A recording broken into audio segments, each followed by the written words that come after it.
Webinar. There we go.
For us to get started here.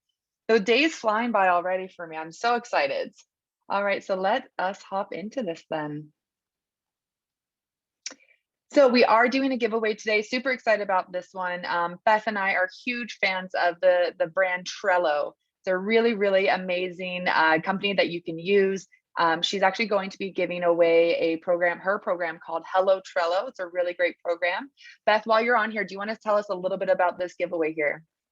Yeah, so it's a digital course, and I am sharing with you 6 of my favorite boards that ECE leaders can use in their business. So Trello is a free platform, and inside of the course, I take you into those 6 ways. There's a business binder, there's a teacher tracker, there's recruiting, there's onboarding, there's curriculum, there's just different ways that you can use Trello. It's a project management board. And, you and I have talked so often, the only way that I can keep myself organized is to have systems, right? Because naturally naturally I have all these things going on, and I'm only able to exit my overwhelm when I can get things in systems and be more intentional about organization. So when I found Trello several years ago, it literally changed my life and freed up so much mental headspace. And so when so many people kept asking, wait, what is this? What is this? I decided to make a course. And so now we're going to give away one on this webinar. So I'm excited. Brilliant. Absolutely brilliant. Yeah, Beth swears by Trello. I love Trello. We actually use it here at Hi Mama as well. It's a really great way to keep everything organized. Beth is a huge fan of systems. I think this is going to be a super beneficial giveaway to all of our early childhood educators out there. So we're going to give away to one lucky person a Hello Trello course done by Beth. It's valued at over $300. So that's an amazing giveaway. We're super excited about that.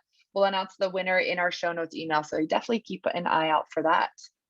Before we jump into things, we do want to say our disclaimer here that this content is not personalized legal or financial advice for your center. The goal here is to have a conversation around the topic to inspire and give you ideas that you can implement in your centers. Of course, each state and province has different licensing rules and regulations, so please make sure you consult with your own legal and financial advisors before implementing something into your center that you're not 100% sure about. We're going to do our land acknowledgement now. Hi Mama acknowledges that our main headquarters is situated in Toronto, Ontario, on the traditional territory of many nations, including the Mississaugas of the Credit, the Anishinaabe, the Chippewa, and the Haudenosaunee and the Wendat peoples, and is now home to many diverse First Nations, Inuit, and Métis peoples.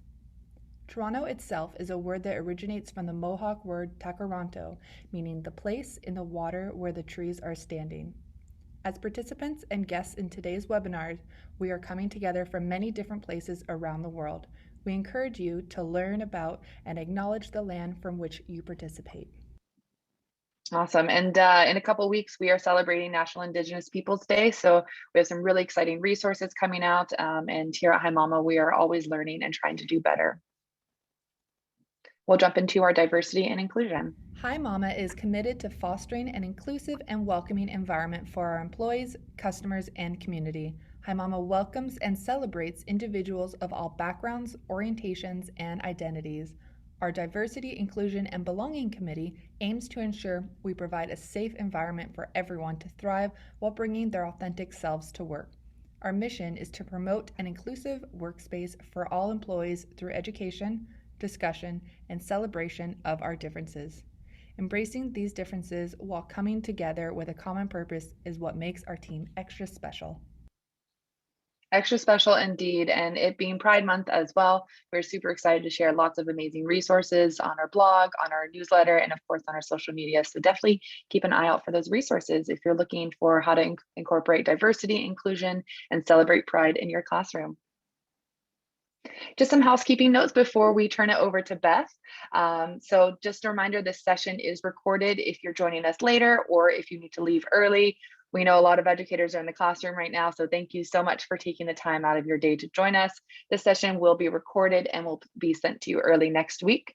I just realized I don't have the closed captioning turned on, so I'm going to turn that on for some of my friends who may need the closed captioning. Maybe you're joining us during nap time and can't have the volume on. There it is, live transcripts. Okay, there we go. We have closed captioning turned on. Sorry about that, folks. You will also be getting a certificate sent out to everyone who has joined us today in the live session, along with the slides and recording. So that'll be a certificate of participation. And lastly, if you're having any trouble with Zoom, we hope that you're not, but if you're having any trouble, sound, visuals, anything like that, connection, please reach out to support.zoom.us. They are the best people to help you resolve the issues. Unfortunately, we are not IT and we've got a webinar going on, so I will defer you to Zoom support. Did you know Hi Mama makes the #1 rated childcare app? Everything from parent communication, photo and video sharing, contactless billing, child portfolio assessment, you name it, we have it, and we would love to show you around. Asham will put a link in the chat there. If you want to come take a free tour of Hi Mama, we'll show you exactly how we streamline all of your observations in your childcare center and essentially make your life better. We would love to show you around. Click the link in the chat there, and we can take you on a little tour. And along with being a Hi Mama customer, you are going to get amazing resources and world-class support. This is our lovely Julie here from our customer success team. She is so full of knowledge and amazing stories from her time out on the West Coast in British Columbia. That we also have hundreds, actually thousands now of free activities. We just hit the 1,000 mark. So that's super exciting. If you're looking for lesson plans or any classroom activities, we've got that for you completely for free. You don't even have to be a customer to access that. We also have weekly podcasts, articles by industry experts, including the lovely Beth Cannon we have here today. And of course, we are a certified B Corporation. We have our host here today. I'm Kaya, a social media specialist, and in a former lifetime, I was an early childhood educator in the preschool classroom. And I'm actually hosting for Maddie today. She is up somewhere in the mountains in Vermont right now, hopefully on our way back soon. So she'll be joining us next week. And we also have Asham. He is our demand generation specialist. So for those of you who haven't met him, super excited to welcome Asham on. Hey, Asham. Hi, Kaya. Nice to meet everyone. I'm usually in the background, so this is crazy to be on here. You're officially famous now. Asham actually is food famous. Asham, why are you food famous? Do you want to tell our audience your little secret? I have a little TikTok where I love talking about the food scene here in Toronto, which is where I'm based. But yeah, this is way more intimidating than making TikToks. No, but this is more fun too. Awesome. Well, Asham is definitely a self-proclaimed foodie. I went on a amazing food tour with him last fall, and we ate to our heart's content. So let us know what your favorite food is, something that you're enjoying right now. What do you love to cook? What do you love to make? Let us know in the chat. We're pretty food obsessed here at Hi Mama, so we're always looking for new ideas. If you need any support or have any questions, Asham will be your go-to person, and he'll be working on the back end for us today. Thanks, Asham. Thanks, Kaya. All right, we are so excited to welcome back the lovely Beth Cannon. She is the founder and CEO of Beth Cannon Speaks. Beth, welcome on. How are you? I'm so good and so excited to be here again today. Yeah, you and I've spent a lot of time together this year, I feel, from our summit, from our Circle Time Lives, and now I'm hosting a webinar. I was super excited when I found out Maddie was going on vacation, and I got to spend some more time with you. So excited. Yeah. Why don't you tell us a little bit about yourself for those of you who haven't been to a Beth Cannon webinar before? What can we expect today? And tell us a little bit about yourself and Beth Cannon Speaks. Well, I've been in early education for about 24 years, secondary education. Before that, I'm a business and leadership strategist, business owner. I've owned my company, Stretch and Grow. It's a franchise of a kids' fitness, dance, sports, gymnastics, music program. We go into preschools and offer enrichment programs for kids. It's a franchise, international, and I'm their international trainer. So I've been training business leaders and owners for a long time. I have my own team of 30, about 30 now. We're back up to 30, way more than that before the pandemic, but we've slowly come back. And so I run my own team, and then I do a lot of digital education, a lot of webinars, podcasts, all focused on helping early education leaders and teams level up, be the best they can be. I feel like we're in this episode of Stranger Things, Kaya. It's like, and this is what I know, like people, I go to so many conferences and people say, I'm just ready to get back to normal. There is no, like February 2020 is the past. It might as well be 1970, right? It doesn't matter. It's the past. We're moving on. It's a new era. It's a new age. Our technology has, we've done 10 years of technology in the past 10 months probably, right?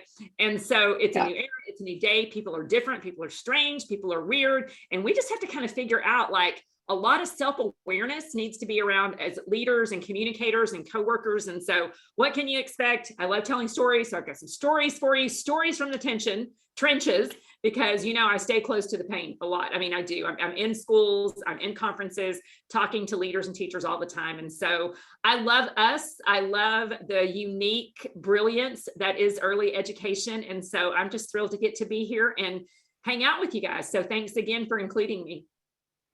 Of course, Beth. Yeah, we're so excited. Beth is so full of knowledge on so many different topics. I think this might be your third or fourth webinar with us.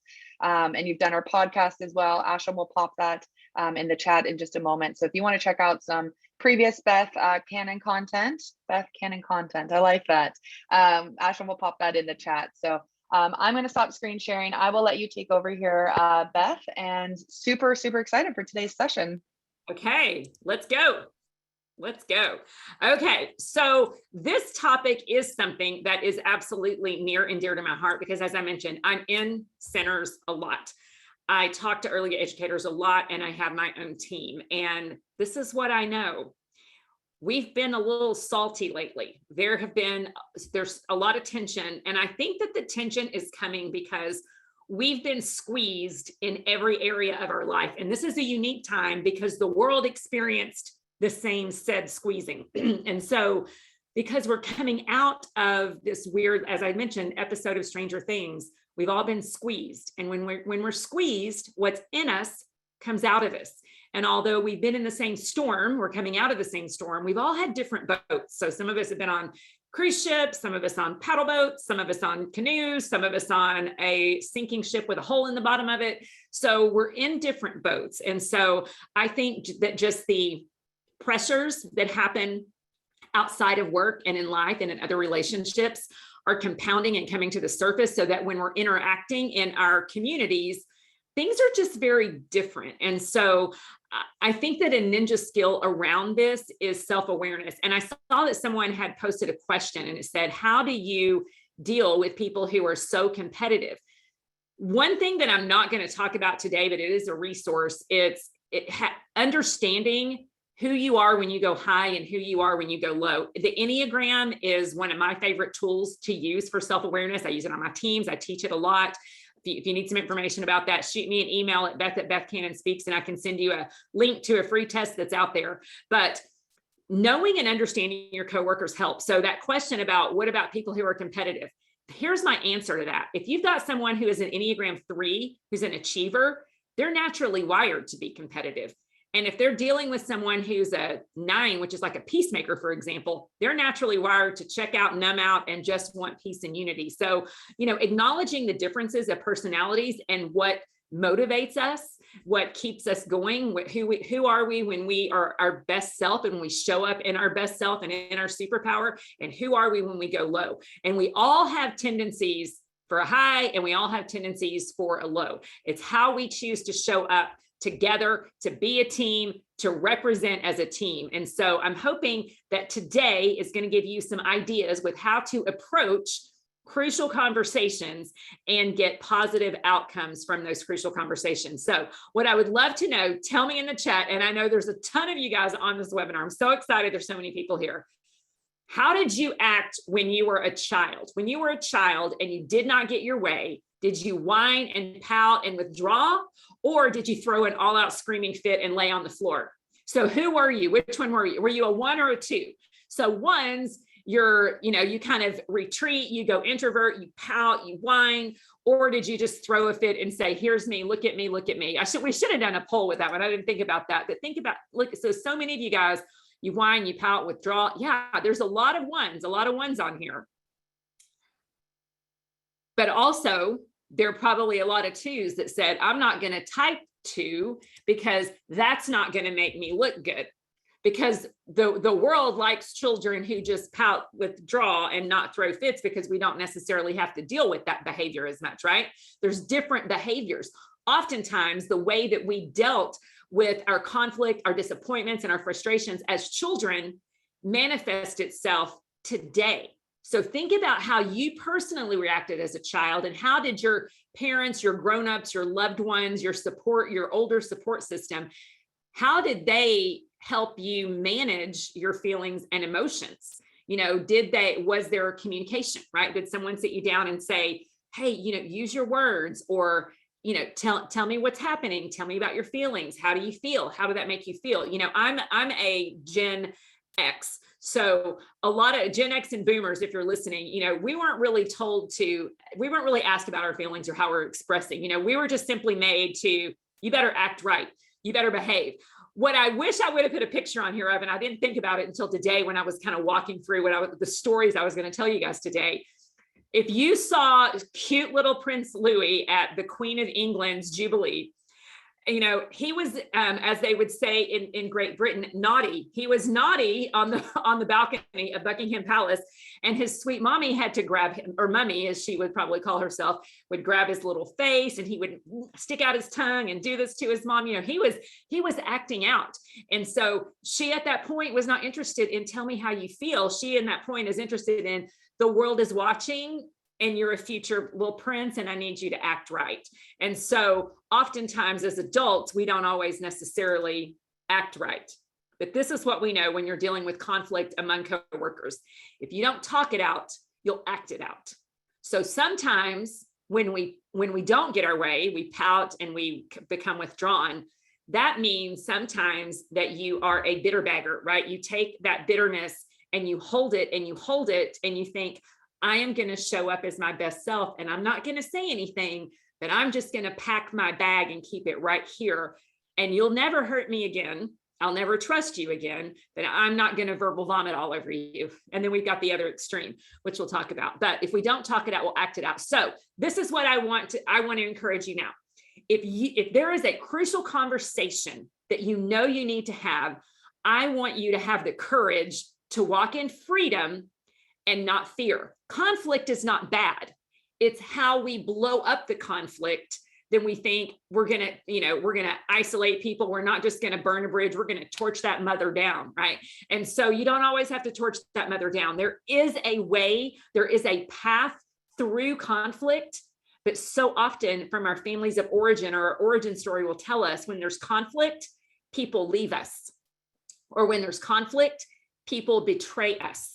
And guess what? People will leave and people will betray, but it doesn't always have to go that way. There's a healthy path through conflict. So I want to give you some strategies for that. So if you're a note taker, and I hope that you're a note taker because I am a teacher and teachers love to see their students taking notes. So although I can't see you on the other side of your screen, I hope that if you're multitasking, you came back to me, you reached down, you grabbed your notepad, and now you are ready to take some notes. So my friends, there's 3 things that make crucial conversations. Number 1, it's opposing views. And this crazy pandemic season with all of the tensions in our world right now, it's given us no shortage of opposing views, right? There are things that people are divided on that were not even things before. Like, I mean, just for example, are you vaccinated or are you not vaccinated? I mean, it's a very, you would think it shouldn't be a controversial decision, but it's a very controversial decision. And people who have opposing views on that can go to blows. So that's just one example of so many things that we can have opposing views on, whether it's racism or politics or diversity, equity, inclusion. There's a lot of things we can have different views on, but we don't have to agree with people to be kind. We don't have to share views on everything with everyone in order to get along and to have community and to show up as our best self at work and be there for the children. Because the truth is, we're there for the kids. And sometimes as the grownups, we have to get over that. So also high stakes. Now, if you're an early education leader, I want you to raise your hand. I want you to say, me, that's me. I'm a leader, whether you are a director, assistant director, owner, manager, whatever your role is. If you manage a team in early education, you're a leader. I want you to tell me who you are. So drop in the chat. Yes, that's me. I'm a leader. Just kind of a little hand raise. So yeah, so there are so many of you who are on here. High stakes. This is what I'm hearing. This is what I know. The high stakes are, we are afraid to have conflict because we are afraid if we address challenging issues, people are going to leave. People are going to quit because there's no shortage of jobs out there. And we are truly afraid that people will leave us. So let's say you've got a teacher, for example, who has an off the chain absence record. And you know you need to address this, but every time she'll call in again, it's like, I'm so sorry. I mean, I had a flat tire. What do you want me to do? Or I'm sorry, my kid is puking, or I have a fever, or I've had an exposure to COVID, or my mother-in-law needs me to pick her up from the airport and no one else can, and I can't leave her there because she has anxiety. And if she has anxiety, then she's going to torture me for the rest of my life and I have to go pick her up. Whatever the reason is, we have these high stakes. And so we're afraid of losing because the truth is we need people to be in their seats. And so it's that fear of loss of security often that keeps us from having those conversations. And then it's strong emotions. People are very easily triggered. And I bet every single one of us has a trigger. Am I right, Kaya? Are there triggers and strong emotions going around? Do you see that? Yeah, you're nailing it. I think what some people are even saying is like they might feel bad for having these conversations. They want to be liked. Everyone wants to be liked. I think that's an easy statement to say. So when they have these conversations, they want to tiptoe and like, oh, it's okay. Yeah, another flat, as a director, another flat tire. I'll let it go for the 20th time. You know, like how can we avoid those awkward moments? Well, we can't avoid them. That's the thing. We can't avoid them. It's our mindset in approaching them. And for me, I think you have to choose, what do you want most instead of what do you want now? Like now in this moment, I don't want to have this hard conversation. And I'll tell you a story, Kaya. I had an employee and I've known this person for about 10 years. She was a teacher at a preschool, a beautiful teacher. I mean, a great teacher. Like when you see her with kids, I mean, you're like, she was put on this earth to work with young children. Hired her in September. When she disqualified herself about the beginning of May, she works 3 days a week, 9 hours a week. She had missed 31 days of work since September. Now, she did have some legitimate health issues. And of course, you know, things happen, right? Doctor's notes, things happen, we come up, right? But 31 days. And a lot of it was, my daughter and I had a disagreement last night and she left and went to her dad and I didn't sleep, so I can't work today. Or, you know, just life things, you know, life things that happen. And so, but the truth is, it was an excuse for every time. And she was bringing to me and our team, all of these things. Well, one of our core values is we team up for the kids. And I'm like, I'm sorry you didn't get a lot of sleep, but I don't have a sub for you today. Like, if you don't come to work, we're going to have to move kids around. Their schedules are going to be off. The parents are going to be like, okay, where's my kid going today?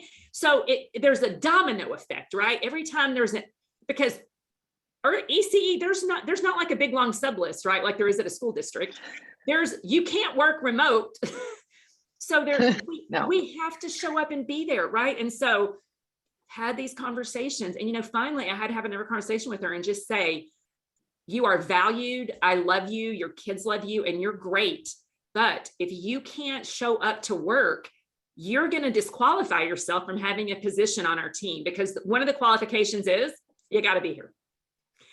And missing 31 days, and I gave her grace. And I don't know if I was dumb to give her 31 days or what, but it was a really hard conversation, because the truth is, I like her. Like, I like her as a person, but it was no longer a good fit for our team. And I cried and she cried, and it was hard and it was challenging, but I could not continue to keep her on staff, because this is what was happening. Everyone else was exhausted for having to go sub her classes. The schools that she taught in were exhausted. Like, who's coming today? And so some things are hard. And so sometimes if someone has to go, I truly believe that I opened a door for her to find an opportunity that would work better with her lifestyle, because working with young children can't be it right now. Yeah. My old director, she actually had a saying, leave your baggage at the door. And, like, we are here for the kids, and we all have whatever going on in our life, but we have to leave the baggage at the door. And I think from an educator perspective, like, yep, that's the thing. You do have to leave your baggage at the door. Remember that you're there for the kids. And as a director, you have to have those crucial conversations, and it is awkward, and you might lose a staff member, but at the end of the day, it sounds like it might have worked out better, because then you have someone who's more reliable, right? Absolutely. Absolutely. And you know what? I already hired someone to replace her that I'm so excited about. Really had that connection and onboarding. And so losing people's not the worst thing, right? It's not like it's a spouse. Yeah. You can find a new teacher a whole lot quicker than you can find a new man or woman, right? Yeah. So, okay, moving on. I want to talk about, be aware of the commotion. So when these conflicts come up, I want you to be aware that if you're an exploder, maybe meaning that you were that kid that like threw a fit. That could be that it's an indicator that as a grown-up, you are someone that puts blame or shame on people, not really intentionally, but you make them feel bad because they made you feel bad. So why shouldn't you make them feel bad? So the words that you say, whether you intend it or not, come across as blaming and shaming. And then if you're an imploder, meaning you don't say anything and you hold your emotions, you build barriers and you become bitter. And that bitterness is going to eventually come out. And so you feel like, well, I've done a good job of keeping it all together, but inside it's like a cancer and it's poisoning you. So be aware, just be aware of where you are when this happens. Are you verbal vomiting and exploding, or are you holding in things that are going to keep you from moving forward? Okay. So here's the strategy for these conversations. And maybe take a screenshot of this. Especially I saw there's one of you who is a consultant, and you said, how do I help and support teachers? So maybe take a screenshot of this as a consultant, if you're a consultant watching, and this will help you, because I've definitely used this in my consulting. So when you are working with people and you're starting this conversation, I want you to start with the heart. You've got to get your heart right, or the words are not going to come. And I found that over and over. You can't just have a conversation without searching your heart and surrendering the things that you cannot control, right? Releasing the things that are not serving you, and releasing the mindsets, maybe around some judgments that you formed around this person. Maybe you've assigned motives, which we all do, right? We all assign motives. Like, for example, the girl who called in 31 times, it's like, she's a flake. She just doesn't care. She's irresponsible. I assign all of these motives to her, which I may be completely wrong, right? So I have to start with the heart, remove all of those preconceived judgments that I have about her, and move forward and make the decision, the best decision for the kids in my program. And then we have to kind of evaluate our emotions, right? Am I high? Am I low? Where am I? prepare and pray. If you're a praying person, getting your heart right. If you're a person of faith, I think for me, I am. And that's an important part for me to kind of surrender those words so that I don't come across as a really ugly, hateful person. Because if we're honest, every one of us has ugliness and hatefulness in us that can come out when we get squeezed. And so we have to really check that. And then, of course, cultivating courage. It takes a lot of courage to have these conversations. But again, if you go into the conversation, not trying to blame, not trying to shame, but with unity in mind, I think that is really, really important as well.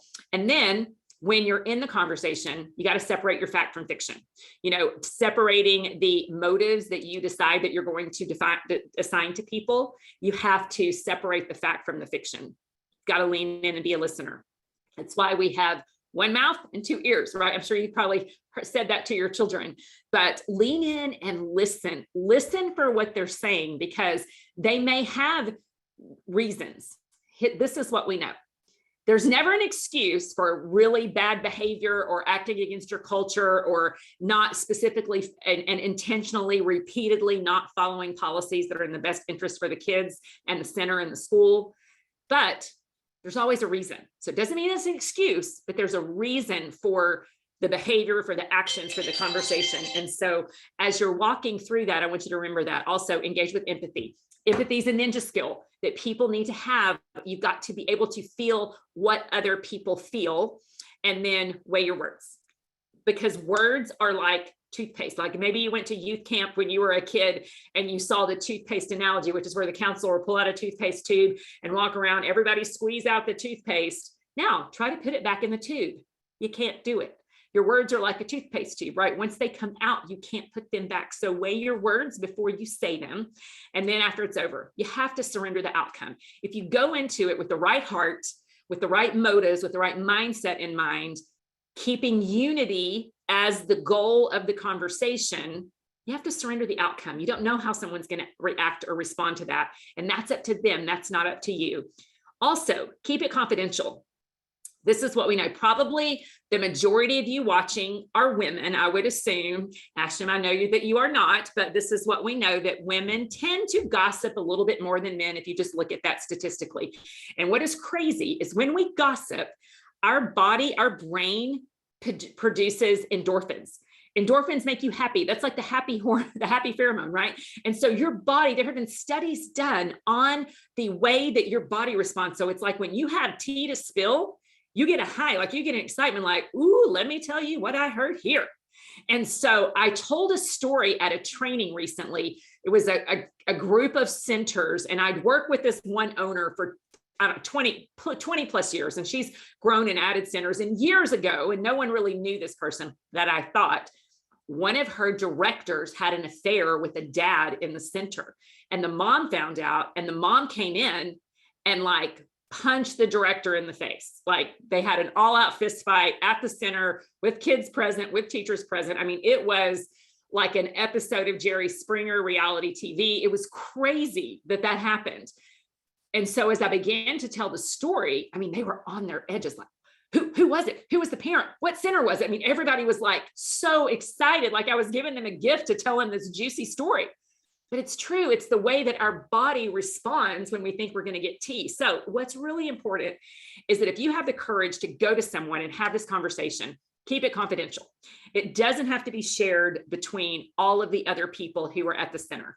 And then, of course, reevaluate your response. Like, how did you respond? How did that land? Were you receptive or were you active? And then can you cultivate kindness through it? So those are the ways that we work through it. So I'm going to give you a really common scenario of what I see a lot in schools. And so I'd love to know if you resonate with this, give me an amen. So here is the scenario.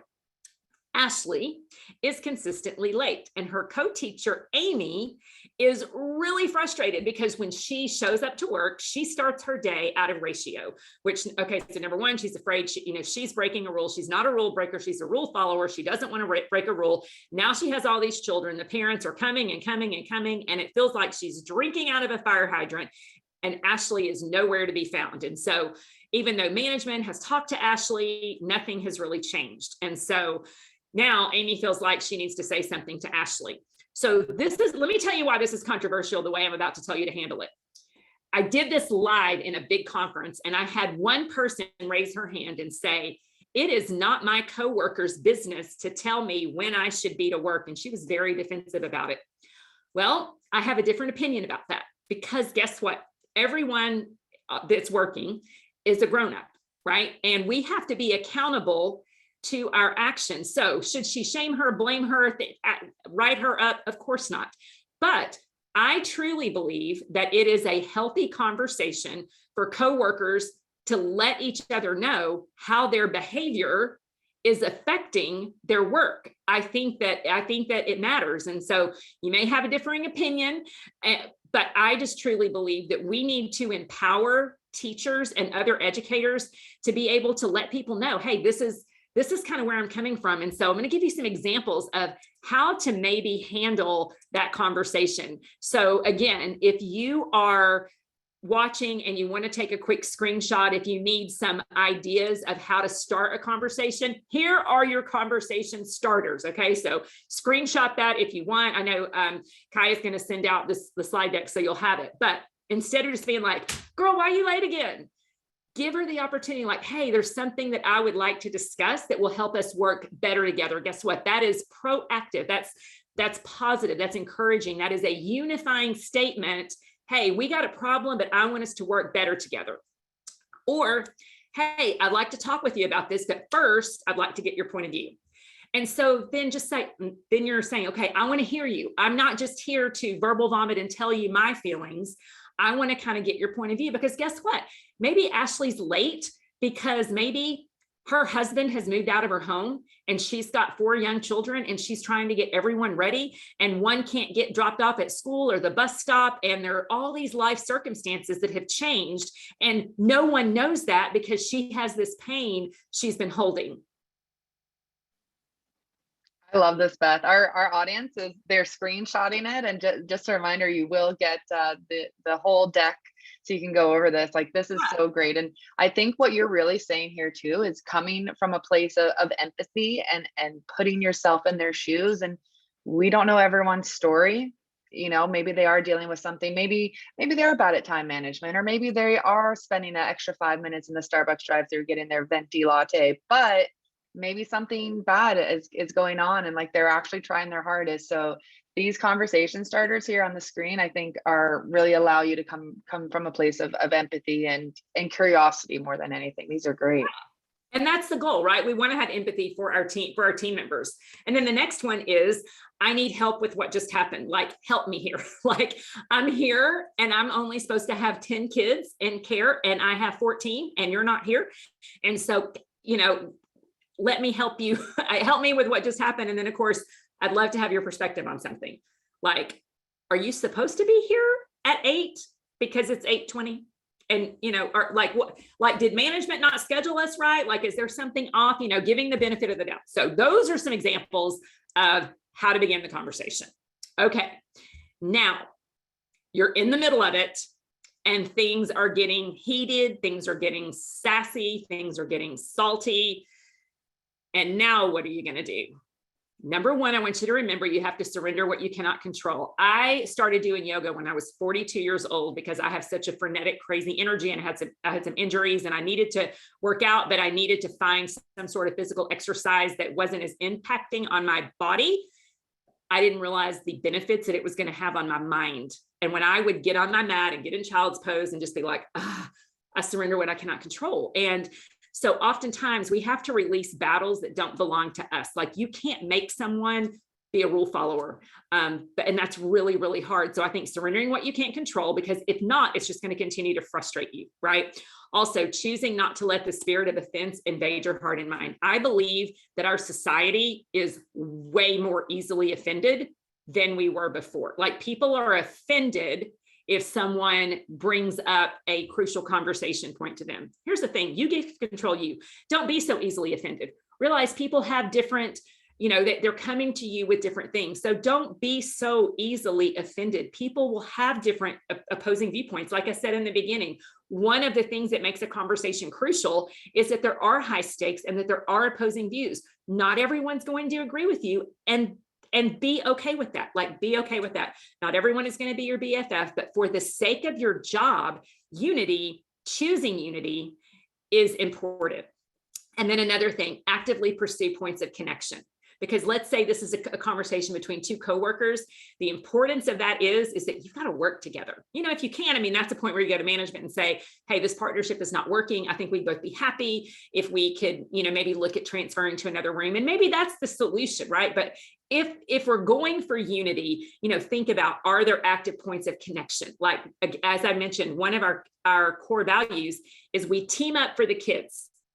So if you and I want to work together best, we need to team up for the kids. I know you want to be here for the kids, but this 20 minutes when you're not here, it's not really good for the kids. So what do you think we can do about that? Like, you know, do you need a different schedule? Do we, you know, do we need to talk to the management and see if they can adjust schedules or move kids around so that I'm not out of ratio in the morning and it doesn't create a crazy environment to get the day started? Because it's not good for anyone when we're out of ratio. And then of course, remember this, you will never regret being kind. You don't have to say that thing. You don't have to have that rant. You don't have to have that conversation. If you choose kindness, you'll never regret it. And don't think, but I'm not going to be a doormat and I'm going to say something and I'm not going to let someone walk all over me. That doesn't mean you have to keep your mouth shut and be bitter, be a bitter bagger, right? Be a bitter Betsy and just hold in all of those emotions. You can be kind and still say things. Just because you bring up a hard conversation, a crucial conversation that needs to be had, doesn't mean that you're mean. Conflict is good. And this is what I know.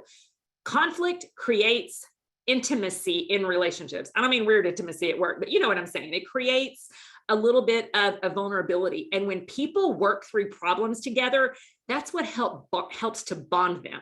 That's what helps to create, like, I know I've had just with some customers, for example, there have been some conflicts or some misunderstanding, but when we can go back and say, oh my gosh, I'm so sorry for my part in that. I really want to make that right. What if I were to come in and do XYZ, because it is important to me that you know that we operate out of our core value of integrity. And I'm so sorry that is an experience that you had. And I'd love an opportunity to be able to make it right. You'll never regret being kind in that way. So we had one more question, and I want to pop in. It says, how do you remind a co-teacher who is forgetful and you remind them several times, but it continues to happen? You know, I love that question, Patricia, and this is what I love about it. That is an opportunity to teach systems. So if you have someone who's forgetful, guess what? I bet they have a smartphone. And I bet on their smartphone, they can set reminders. So if it's something that consistently happens every day, let me show you how to set a reminder. And then you would go into your phone and ask Siri. I better not say it out loud or my phone is going to pop up. But, put a reminder in your phone, set reminders, find a system, because if you're constantly forgetting things, you don't have good systems. So set up a system that works. Maybe if you're the leader, your opportunity is to say, okay, this is your responsibility. How can I remind you of this when the situation comes up? And ask them, how can I remind you? Do I need to come in and tell you every day? Do we need to put a sign on the door? I love the reminders on the phone or reminders inside and out. I mean, Hi Mama can send messages, I'm sure, within teachers, within the staff, putting out reminders and just being hooked into that technology that we need to be accountable for the things that we are called to do. So, okay, we've got just a few more minutes. I want to throw out just a couple more scenarios and then give you some resources before I go. This is another situation that I see a lot. One teacher's messy, one teacher's neat. Here's the thing. They're both great teachers, right? They've got to figure out how to work together. And if you've got, Becky, who is super neat and organized, and Betsy, who is, crazy and messy, and they've got to figure out how the process goes. So guess what? These are two grownups and they can communicate. So before it happens, before a project happens, have that conversation ahead of time. Hey, we're going to do this project. How's this going to go? Maybe a comment like, hey, I love that you're so creative with the kids, but can you help me clean up the mess when all of this crazy shaving cream and sand and glitter is over? Can we work together, or can we maybe do it outside? Or, hey, can we spend some time and help the kids help us pick up the toys and get things organized? Whatever it is, think about all of those questions that I gave you. How are you going to start? What are you going to do in the middle? And how is that going to end? And then finally, the chaotic environment. How are you handling chaotic environments? I think that training is really, really important in setting expectations. I want you to think about, what does your onboarding look like? What are the core values that are important in your center? And what are the outcomes with the kids? And make sure everyone is on the same page. That's really important. When we're all on the same page and we know and we understand the outcomes. And then, what is the conflict management protocol? Like, how do you handle things? Like, do you handle them to where two teachers come to each other and they try to work it out? If they can't work it out, then they bring in a manager and the manager tries to help. And maybe they need to come in and have a little come to Jesus between the management and the teachers to try to work things out. I mean, there are lots of different scenarios. But what I want to encourage you is just be really clear on what that looks like in your center. And then finally, I want to give you just a couple of resources, because I'm a big believer in resources. And Crucial Conversations is a great book. And I've listened to it. I've got it on tape. I've listened to it several times. And then another one is called Radical Candor. If you're in leadership, that's How to Be a Great Boss. And so those are two really good resources that I would encourage you to have. Ava asked the question in the chat, how would you deal with a director who does not implement conflict management? Well, Ava, I don't know if you are that director or if you have that director, but either way, this would be my advice. There is going to be conflict. We are humans that live in a world that is full of conflict, and it is not avoidable. And so not having a policy about how we're going to handle it is probably not wise. So if you are the leader, I would encourage you to grab one of these books, or maybe if share this book with a leader that with someone that this would help, and just ask them, hey, would you be willing to read this and take a look? Because when conflict festers underneath the surface, this is what creates problems. This is what creates challenging situations. And this is what causes people to leave their jobs. This is what creates a bad culture. And I am a culture warrior for early education centers. I believe in us, but I'm telling you, friends, it is living in the estrogen cloud sometimes, because there are so many emotions and so much tension, and it is a hard place to work. And sometimes it feels like we're living in a junior high, right? Like everybody's acting like we did in junior high. There's a mean girl here and a quiet girl there and a whiny girl there. We all have different personalities, but don't be a culture vulture. So I just want to say this: if you showed up today, that means that this topic must be on your heart. And when Kai and I were going over, as she said, okay, let's do a webinar. What do you want to talk about? I'm like, well, this is something, because we planned this, I think, way back 6 months ago. And what is something that you're hearing among your clients and in your centers? And I said, it's these hard conversations that people aren't having, or this conflict and tension that's coming up and it's not getting resolved. And what's happening is the kids are suffering because the adults aren't acting right and they're leaving, and the kids are and the families are kind of left in this lurch, when truly conversations could be had. And what if there's a peaceful solution and an outcome to it? And so if that's where it's on your heart and you showed up today to get some tools for the conversation that you need to have, I just want to encourage you to, get the slides when they send them out, walk through them, map out the conversation, search your heart, and then be ready to be a person that shows up as your best self to have that hard conversation. That's so amazing, like so full of knowledge always. Thank you so much.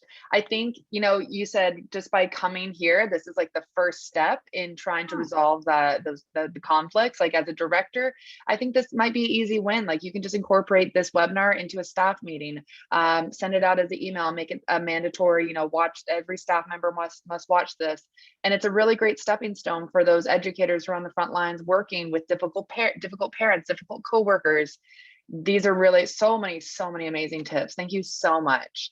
We'll let you take a breath here. Coming on and chatting with you guys, and I love seeing those positive feedback and comments, because we are all in the same struggle. And I just truly believe that most people have really great hearts and really great intentions. It's just that a lot of it is misunderstanding. Yeah, 100%. 100%. We'll let you take a breath here, grab some water.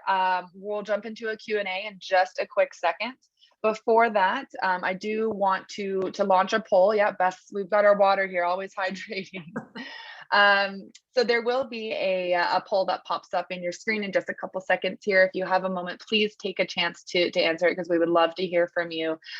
We really want to know, what is your team's communication at your center? There's a few options there. Do you communicate with your other classrooms, with your director? Do you communicate just enough? Do you think you overly communicate? I don't know if there's such thing as overly communication these days, but do let us know. We'd really like to find out some more information there. Beth, we have so many questions. I hope you're ready. I know we won't get a chance to answer them all, and Asham has been doing a great job at popping in your website and all your resources. So if we don't get a chance to answer them, I do apologize, but we'll make sure that you have the resources that you need, so that you can go and ask Beth yourself. So I know she's got tons of great resources on her website, from her webinars, her podcast, her blogs, and all that great stuff. So you ready, Beth? Let's jump into Ready. it. Fire away. Let's go. All right, question number one. This one actually came up, and I think it really resonated with myself. I'm a very competitive person, but someone was asking, how can you improve your communication with other coworkers who are competitive and think that they're above everyone? It is a teacher in another classroom. It shouldn't be that way. So maybe someone who's very headstrong, very competitive. How do you approach them when you're struggling with having a conversation with them? Okay, I believe this can't start with a conversation. I believe this needs to start with understanding each other's personality and communication styles, which goes back to the Enneagram. It's just and the Enneagram, again, it's just a tool. There's 9 different ways to see the world. But again, I'll use the example, if someone is an 8, they're a challenger. They do not mind conflict. Their theme song is "Let's Get Ready to Rumble." They're social justice warriors, though. So like, they'll protect you. They will jump in front of the bus for you, but they need you to act right.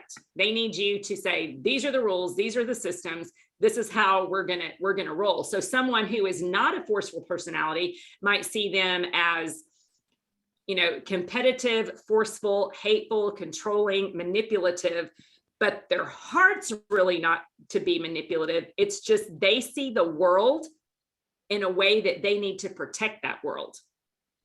And so I think understanding each other's personality and having staff meetings and trainings to where people understand each other, because when we don't understand each other is when we have conflicts. And so rather than just assigning the motive, oh, they're competitive, well, maybe they're wired that way. Maybe they're competitive because that's a trauma response, which I find in most cases, it is a trauma response to say,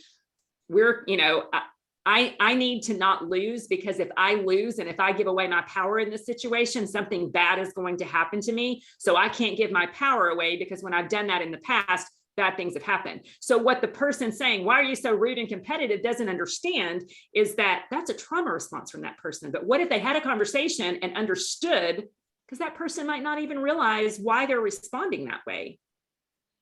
Yeah, I'm writing down notes myself. That makes a lot of sense. So would you, I guess to a part 2 of that question, Beth, if the person becomes argumentative every time you try and talk with them, how would you approach that then? So the argumentative is to say, hey, we're going to have a conversation and I want this to be solution oriented. If they become argumentative, maybe it depends on the situation, of course, but sometimes you have to agree to disagree. You have to agree to disagree. But what we have to have in a work situation, in a culture situation, is a set of ways we're going to communicate, rules and systems to follow, because this is the culture we're creating. So if you're arguing something that is against our culture and our core values, I can't support that. And so being really clear on your culture and your core values and what you're trying to create, and know what you can and cannot support. That makes a lot of sense. And I feel like this kind of goes into my next question as well. Someone's asking, how do you approach a situation where your direct supervisor talks down to you and states that, you're not doing a good enough job when other coworkers are in the room, which I don't know. I feel like that as a direct supervisor, if they're on the leadership team, really goes against core values. But how would you, as someone who's on the front lines and doesn't have that authority per se, how would you approach that? I think in the same way that we approach other crucial conversations, is take those conversation starters and go to their office, ask for a meeting, give them the benefit of the doubt and say, hey, I need some help with what just happened. When you came in that room, maybe you didn't intend for it to come across that way, but this is how it landed on me. and it was kind of hurtful and it was embarrassing and it just kind of felt yucky and gross. And I don't want to feel that way. So can you help me understand like what my role was in that? But then going forward, you know, what motivates me is if you pull me in and say, hey, some feedback. Can we give this feedback? And here's another thing that's a little bit off. If you create a culture of feedback, director to owner, this is what I just did with my team. This just yesterday, we sat down and these are the two questions. What am I doing well? And what is my opportunity for growth? I asked that to each one of our people, my leadership team. I said, okay, let me tell you what I think you're doing well. And let me tell you what I think your opportunity for growth is. And then I turned it back on me. This is what I think as your leader, I'm doing well. This is my opportunity for growth. Each one of you tell me, what am I doing well and what is my opportunity for growth? And when you put yourself in that position as a leader, so leaders, if you're listening, humble yourself and ask your people, because what I got back is that sometimes I don't communicate some things as well as they wish I would, that we've got all these systems in place, but sometimes there's some information that I forgot to tell them. And then they feel like, oh gosh, I didn't know that. And I was mortified because of course I want them to have the information, right? And then they said, sometimes when I call them and talk to them, I'm short because I'm task oriented, not as people oriented. And I've just got things to do, right? I'm efficient. And I'm like, thank you. I will be mindful of that. The next time I call you, I won't be so like rapid firing all the things you need to do. I love that. And I think that goes back. I think we've had this conversation before, the difference between a manager and a leader. Leaders looking for feedback all the time. They know no one's perfect. They know they're not perfect. And they're, this higher up, they're always looking for feedback, and they're looking for feedback from their employees. And that's a phenomenal way to do that. I love that. That's so good. All right. I love that. Another question we had come in. What do you do when you politely express your views or concerns, but the other person holds it against you when they claim they're not going to do this? That seems very manipulative. So how would you go about that, addressing that? Well, remember, you can't control another's responses or reactions to what you do or say. Right. And so I think it's important for you to frame that. Do you need that person's approval for you to be okay? And that's I like that. hard, because there are going to be personality conflicts. Like I wish I could say, here's a webinar, the guarantee, here's advice. You'll never have a conflict. You'll never feel gross. But the truth is that's not possible, right? And so I wish I had a better answer for that question, but sometimes what my dad used to say is, listen, sister, it is what it is. Not everyone's going to like you.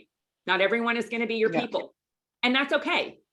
But it doesn't mean that you can't be kind to people. It just means that they're not your people. And so the situations are going to vary from where that person was coming from. But sometimes working with coworkers, you're not going to be the best of friends, but you do get to choose to be kind and be a positive impact on the culture that you have. Yeah, absolutely. 100%. I've got time for 2 questions left. One is about age. How does age affect our communication abilities with coworkers and parents in different generations? We've got Gen Z parents and Gen Z, early childhood educators who are working with boomers. Like there's so many different generations in childcare, and they all have different communication styles. How do you get everyone on the same page there? Well, I think that is hard because I have all 4 generations on my team as well too. And as I'm not sure if a leader answered that or not, but I have to just communicate differently to the people that I know. Like my boomers, they need me to call them. They need me to have lunch with them.